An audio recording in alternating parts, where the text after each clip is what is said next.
Okay, let me see if I can share. Well, while you're pulling that up, we just want to go ahead and introduce you. We are joined by my friend Kysia Owens, founder of Strands of Faith here there in Jackson. Um, Thank you so much for joining us. It's just we got several roomfuls now of our seniors here at Velma Jackson High School. This is for our Falcon time. Such an important topic that we're dealing with today, and I know you're pulling your presentation up, but we thank you so much for taking some time for us. Um, and I'll let you get that screen pulled up. I'm trying to work it out. Let's see. Y'all bear with me. This is new for me. The sharing the stream part. But I'm not gonna take much time with it, so I can do it either or.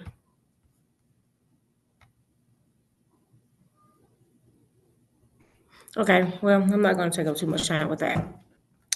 So I want to reintroduce myself. I know that he told you all my name. So I want to reintroduce myself, and you will catch on of the reason why I'm reintroducing myself. I am tired. Nobody understands me. No one cares. I am tired. I feel like there is no way out. I want to end my life. I want to give up. What is my purpose? Why should I be here? I want to die. I no longer want to live. My family could be better off without me. I will be I will no longer be here. I will be in a better place. I know you all wondering why I gave you all of that. But in the midst of me talking, I want you to think while I'm talking if it was someone that you can connect to, someone that you can talk to. There could be your parents, a neighbor, a teacher, a counselor. So think about everything that I'm talking about. At the end, we're going to reflect back on that. And you let me know if it's something that you can reach out to someone to talk about if you're going through those things. And I also want to say this as before I be start. Uh, I am honored to be here on this Zoom with you all today. If my word seems to offend anyone, I apologize up front. I am about to embark my life journey on you. It is not to make you feel sad for me or make you have any pity for me. Just know it's a part of my self healing journey. It makes me happy to share his love and joy to talk about what I'm about to talk about. So a lot of people look at me like, "Ooh, she's smiling and laughing." Just know it's a self journey healing for me. And so, with that being said, I want to ask you a brief question. You don't have to answer it at the moment because we will get to it.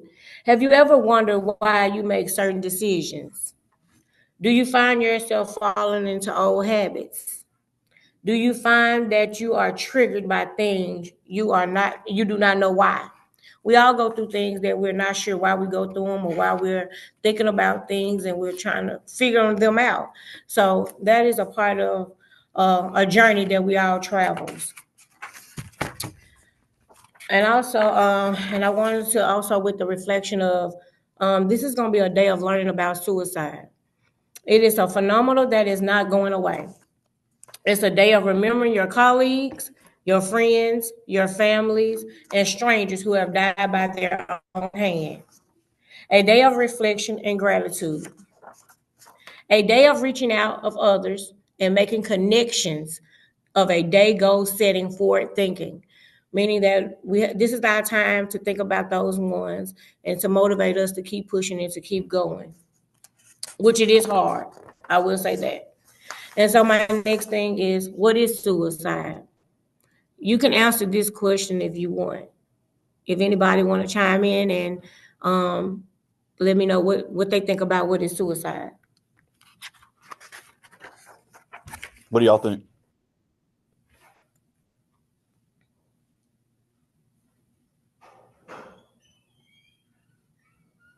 Anybody have anything?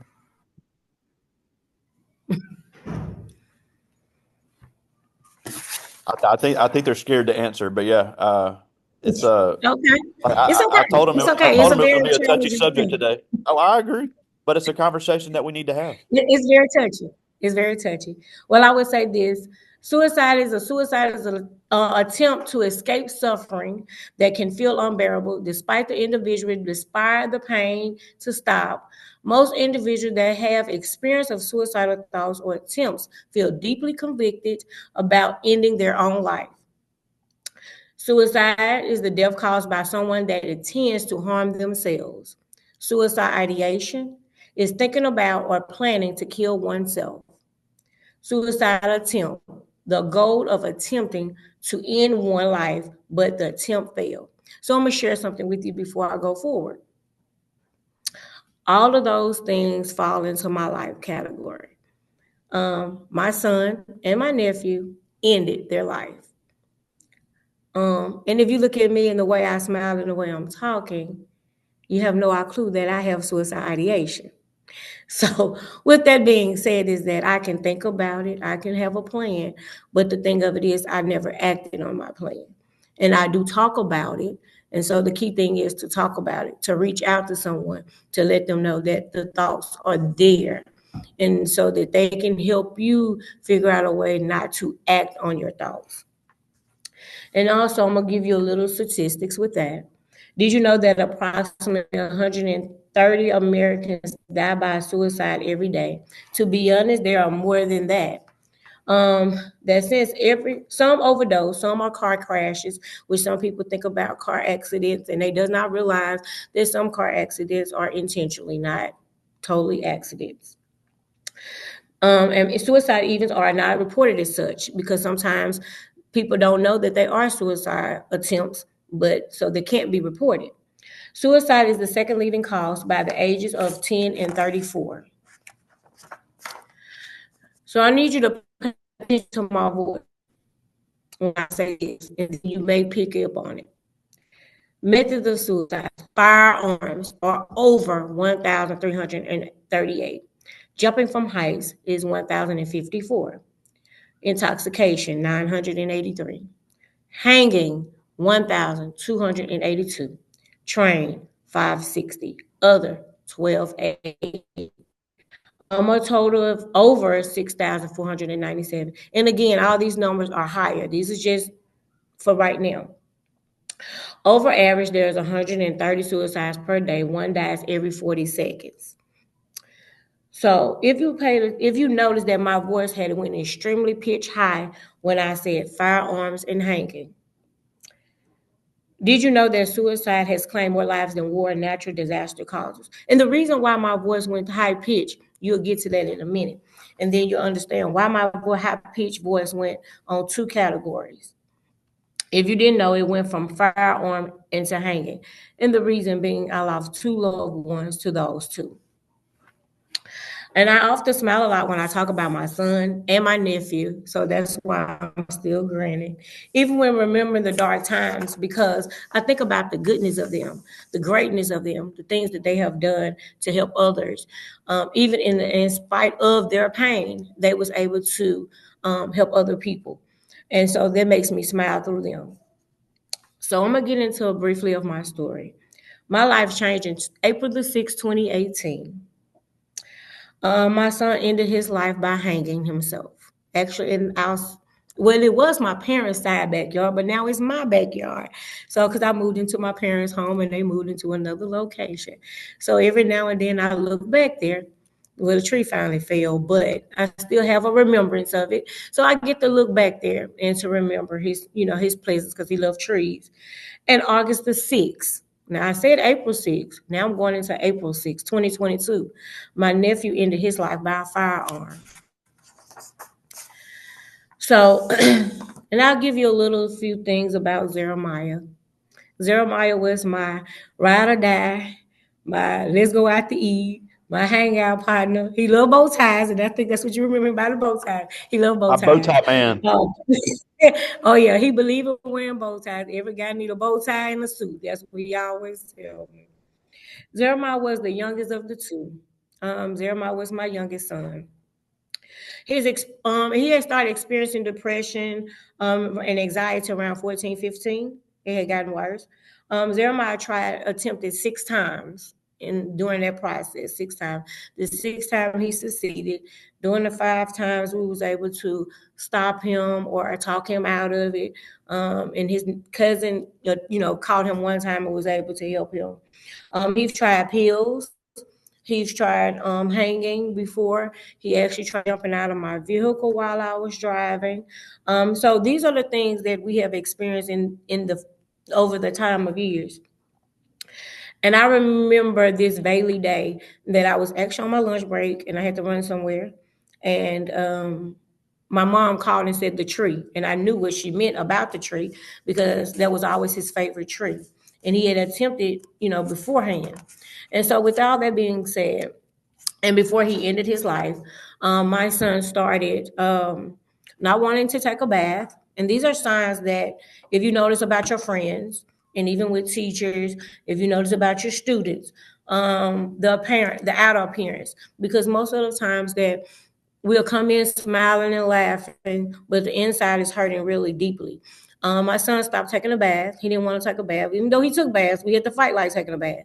He didn't want to comb his hair. He didn't want to brush his teeth. He didn't want to take his medication. He actually had a TV in his room. He took the TV out of his room. He would watch TV only if we watch family time TV. Like we would have designated time that we would do family time because we love Law and Order. We would watch family time. So, but if he was in his room to watch TV, it would never be on.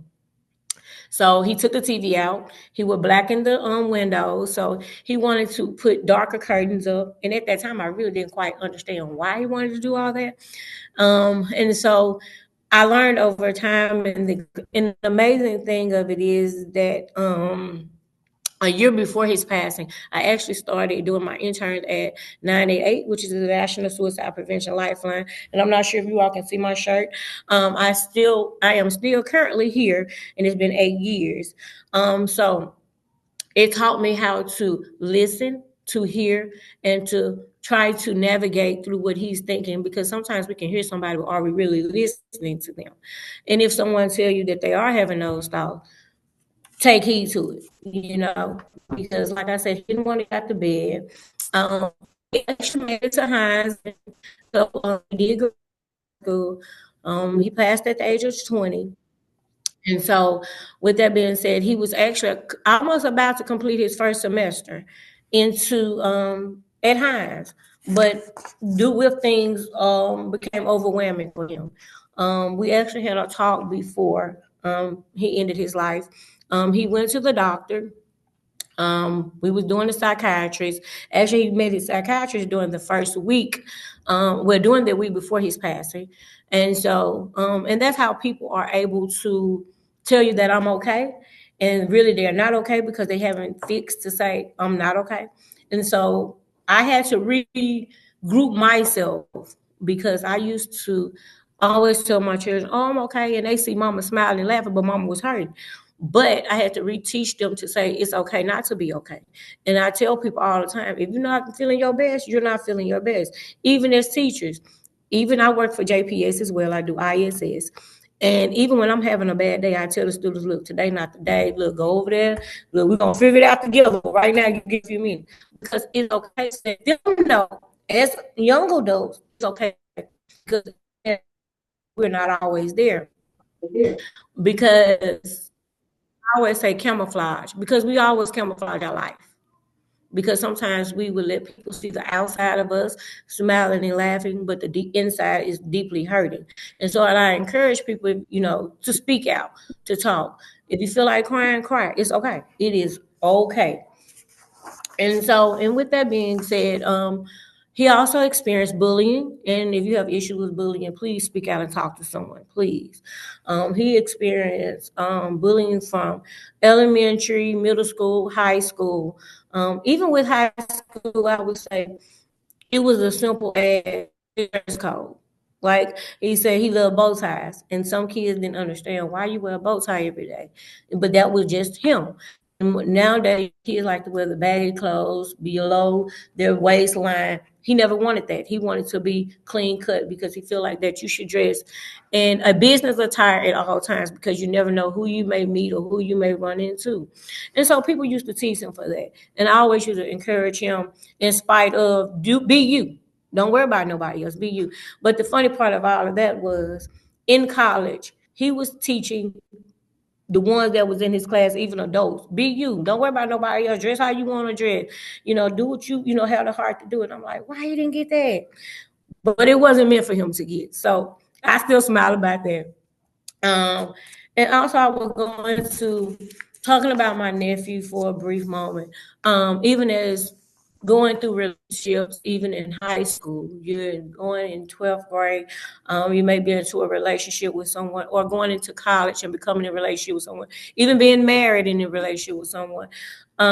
If things seem like they're not going right, in your first mind say, hey, separate. Because sometimes things could become very overwhelming, become very bearing. And I speak on my nephew briefly to say that he had 4 children, a wife, but he felt like that he was lacking of being a father. He felt like that he was lacking of being a husband. He felt like that he wasn't giving enough. He wasn't producing enough. And he ended his life in front of 3 of his children and his wife. He shot himself. So, and I encourage people, I don't care if it's a man or a woman, whoever, if a relationship is not going, if it's become physical, mentally, verbally, emotionally, spiritually, it's time to separate yourself. And it's okay to separate yourself. And if it's an abusive relationship, try to get out of that relationship. Because sometimes if they don't end their life, they will end your life along with their lives. Because so much is going on now in the world that most people in their life, but in your life, the children's life, and their life. And we don't want that. We're trying to prevent those things from happening. So I'm going to throw a little spin. I want to read a poem. It says, and it reminds me of my son so vaguely. And actually, I got a poem. It actually was, I heard it from someone else, but I tweaked it a little bit because it reminds me of him. It says, the world is my blanket, but I can never get warm. The feeling alone with no place to go. The world is around. I just can't connect. I cry, but no one understands. I laugh, but no one laughing with me. I have no shelter. I'm alone and broken, only to be mended when I no longer exist. And with that being said, is that sometimes people feel like there's no connection. Nobody understands them. And they're laughing and they're joking and nobody getting it. Even though and you have to pay attention to what people say in or out of a conversation. Because sometimes we put cues in conversations. Like, I'm so tired, I don't want to be here no more. Like, what do you mean you don't want to be here no more? And it's okay to ask that question. What do you mean about you don't want to be here no more? Do you feel like harming yourself? Do you feel like killing yourself? Because those two are very different, but same question. Harming means I can cut myself. And a lot of people feel like seeing the marks is a relief. They see the blood, it's a relief. But not knowing that sometimes you can deeply cut yourself and cause more damage than that you can imagine. And then you can want to end your life and you have the means of killing yourself. And so sometimes we have to be mindful of both of those questions, but they have to be asked. And every 11 minutes, someone dies by suicide as a result that attempts many people in the U.S. Suicide attempts are issued every suicide that are attempted. 25 have suicide attempts. 45,000 people died by suicide just in 2022 and 2020 and 2022. So just imagine we're in 2025. So that number has way up. So approximately, say 50,000 people died by suicide, which 3% are higher than the 38% people who died in 2021. The number of people we think about attempted suicides are even higher. Like I said, that we're just in 25 at the beginning. And so you can be amazed at how many people that it actually is. And again, some of them are. And so and then we have like a couple of I would say a couple of risk factors with that. Like I said, stressful, like being stressful school days. I'll say for students, and if you're used to getting say straight A's and you get a B, It's okay. I promise you it's okay. And the reason why I say it's okay is that it's okay for the simple fact that you can make that up. You can just work a little bit harder. It's not gonna life change. Because guess what? When you graduate, it's gonna say you graduated. It's not gonna say he graduated or she graduated with an A or B. But give it all you got. You know what I'm saying? Give it all you got. But don't look at it as if I'm gonna fail this or that because I can't get this A or I can't get this B.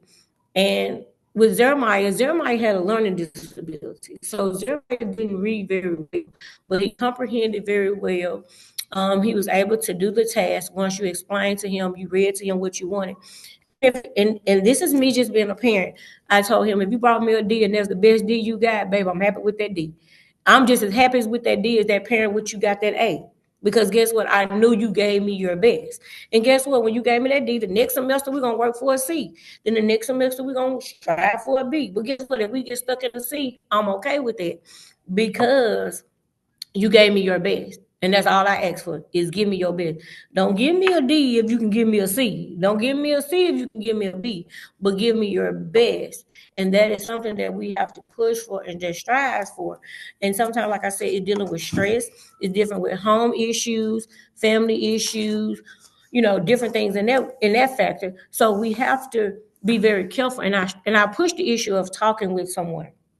Um, and then your warning things would be sleeping a lot, um, being isolated, feeling depressed.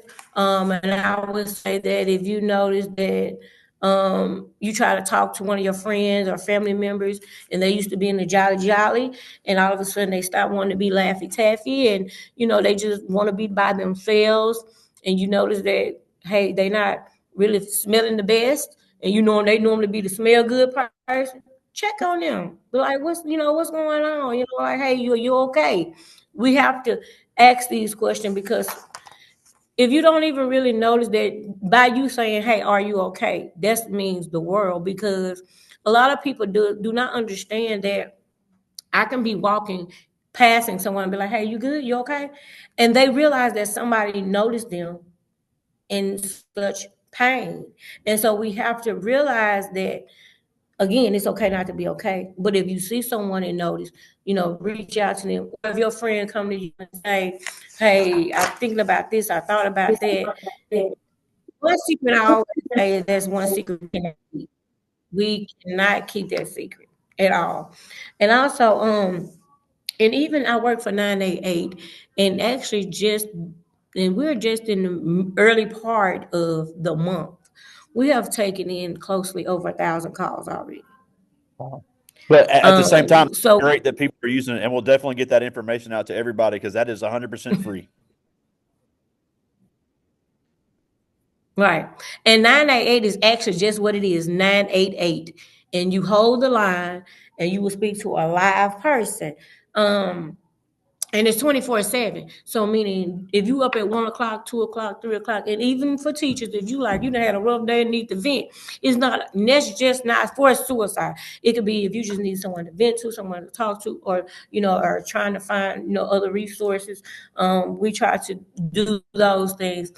And even with students, I've had students even in elementary. Um, I normally do the night shift, but a couple of times I have done the morning shift.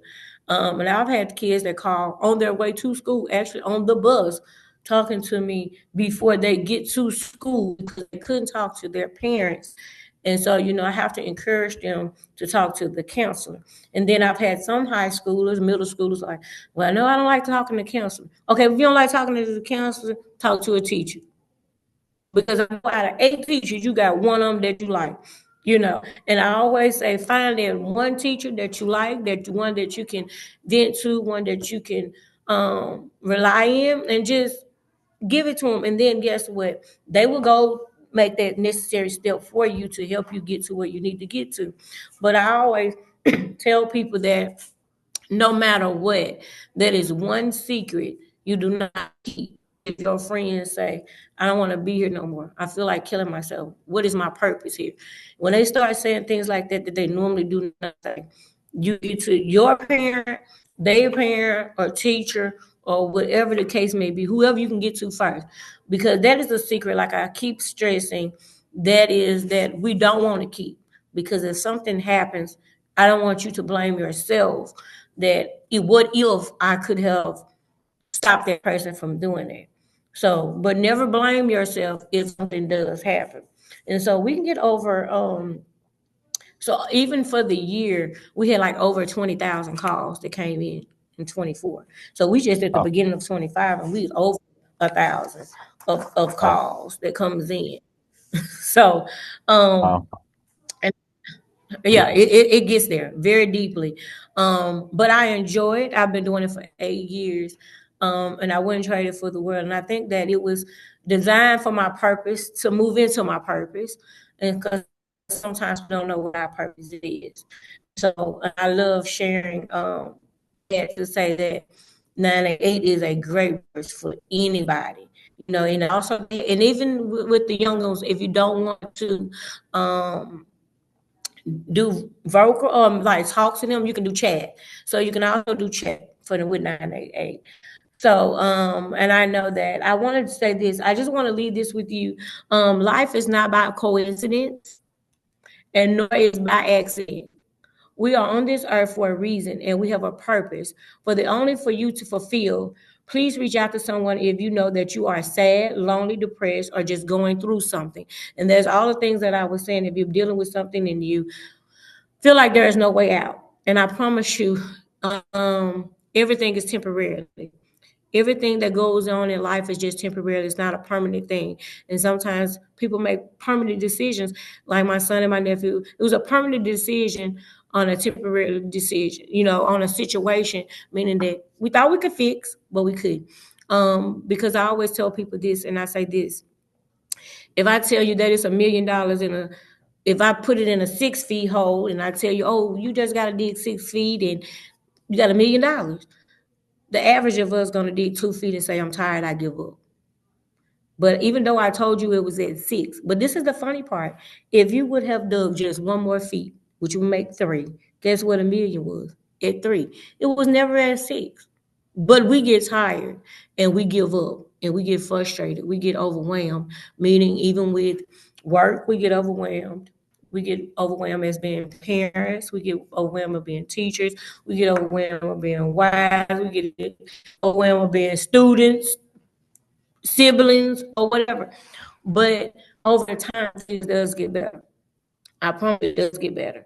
And I also just remember, it looks dark right now, but if we just keep fighting and keep pushing, and even if you got to hold on to your friend hand, be like, come on, we got this. And you're going to get through that tunnel together. It's like you go through a maze. It's confusing, it's frustrating, and your chest start beating fast. But if you just keep on walking through that maze, we're gonna get out of that maze. So that's how our life is, like a maze. And I love camouflage. And because I love camouflage, because sometimes we camouflage our life. And that was like one of my favorite things of camouflage. Is because we do camouflage our life and to make people think that it's one thing, but and again I say, and it's okay not to be okay. And it's okay to tell people you're not okay. And I would always say this: the struggle for most people is finding their purpose. A lot of people wonder, what is their purpose? Is there to push? When I talk to people on the phone, or talk to people in general, I try to find their goal. Look for your goal. What do you want to? What do you accomplish? How you want those things?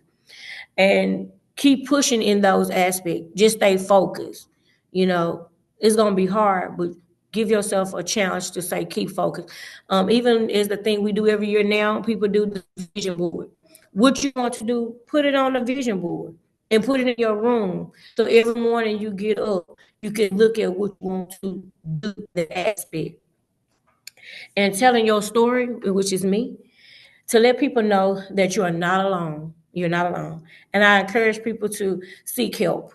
I encourage people to talk to people, to reach out, and to and admit that things are, what's going on, because it can make me their ally to someone else. Each day is worth living. Do not give up. Keep fighting. Keep pushing. Keep living. The world needs you, and others will miss you if you leave. Just know I love you. So I have to remind myself is that, and I tell people this, your pain may end, but yet it may make any sense. Meaning that it may end with you, but it begins with me or to your loved ones. Because in the back of their mind, I used to wonder, what if I took him to work with me that day? What if I would have left work early that day? Or what if I would have stayed home that day? All those things play into my mind, or what if? And so, with that being said, that I know that is nothing that I could have done, because at the end of the day, when they want to, they want to. But is our goal is to prevent them or to get them to keep fighting to stay here just a little bit longer, because you never know what kind of word to keep somebody here and to keep pushing. So I want to end this on this part. I want to say this before I want to see if anybody have any questions for me. We're gonna. I did want to talk about a couple of things that you mentioned, because I know you mentioned about seeking help. Mhm. But I always say is that it was the same case with Jeremiah. That transition time from high school to your next step, no matter what it is, to me is the toughest transition a human has to make.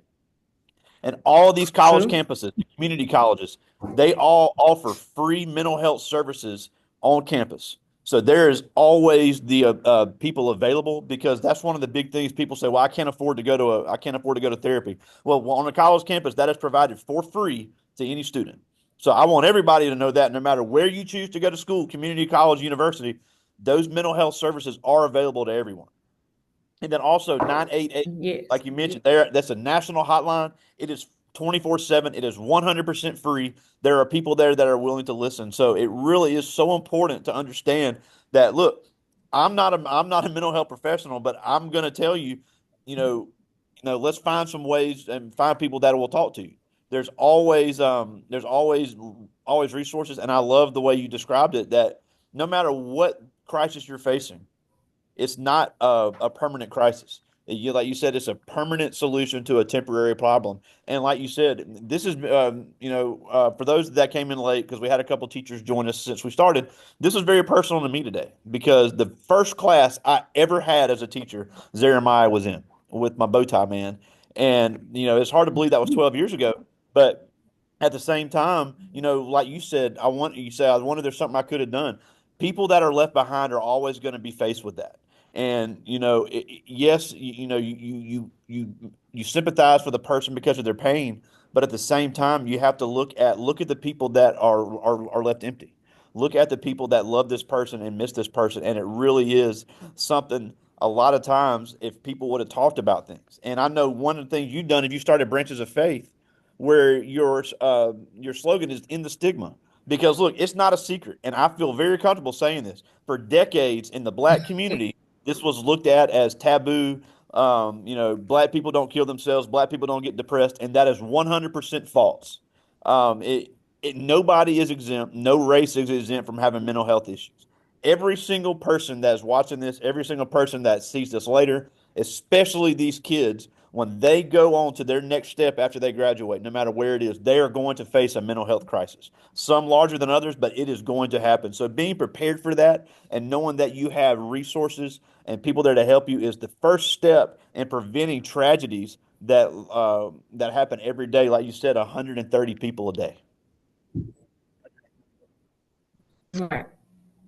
And like you said, it just even with all of that, with things going on in just the world itself, we have to reach out to each other. We have to motivate each other, to encourage each other. And I each one of us, even when you're feeling down or sad, the little notepad, the little dollar memo pad, um, get those and put you some positive words on them.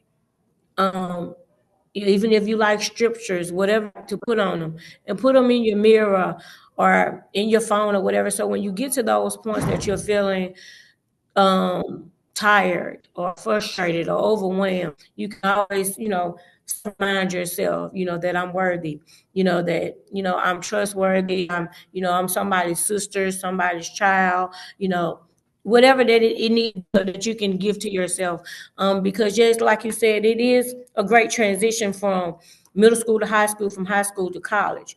Because even when you go into college, um, in high school, teachers still kind of baby you a little bit. Even from middle school, we find ourselves still babying. We fuss at them and say, when you get to high school now, the high school teacher's not gonna do the same as we do. But then you find some that still kind of baby them a little bit. But and then when you get to college, it's like you on your own, you know. It's like, hey, get it or don't.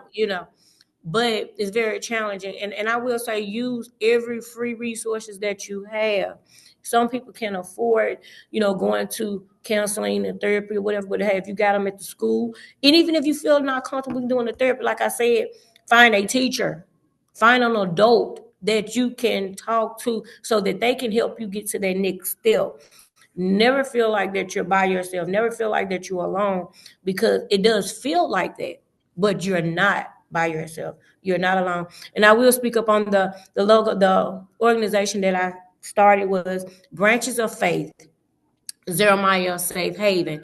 The branches of faith is because he ended his life on a tree. And so that is what the branches come from. And in the branches, I have handprints, meaning that is our handprint. Each and every one of us handprints. And it says, keep fighting, keep pushing, keep loving, keep going, stay prayed up. And those are what that means. And Jeremiah Safe Haven is meaning that you're not alone. We're all in this battle together. And if I can be any type of resource, if I can, be a listening ear, reach out to me. I have no problem with that. I love sharing my story over and over.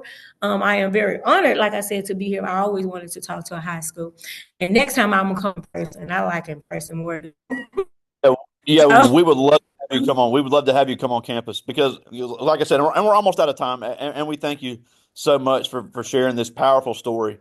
And we would love to have you. But like I said, look, it's a touchy subject and it's an uncomfortable subject for a lot of people, but it is a very real and can be very dangerous issue if it's not talked about and issues are not worked out. So, just really want to reiterate again, 988 is the yeah. National Crisis Hotline. It is 100% free. It is 24 hours a day. And like you said, they can find people that are affordable. They can find people that are free to help you. And then once you get to college, or if you go to the military, military has free mental health services. Colleges have free mental health services. A lot of employers now are providing free mental health services because of the growing concerns. So nobody should feel to the fact where they are worthless or overwhelmed because there are great organizations, great people here to help. And we just really want all of our young people to know that as they continue to transition from high school to their next step. Right. And so I will say this: in silence, stop the stigma, stop the bullying. Let's keep the faith, keep focusing, keep fighting, keep pushing, keep loving, and keep going. Because I believe in you, and I believe we all have a purpose. The story does not end here. Keep believing. So just know I love you all. And just remember that you're not alone and you're not in this fight by yourself. We're all here together.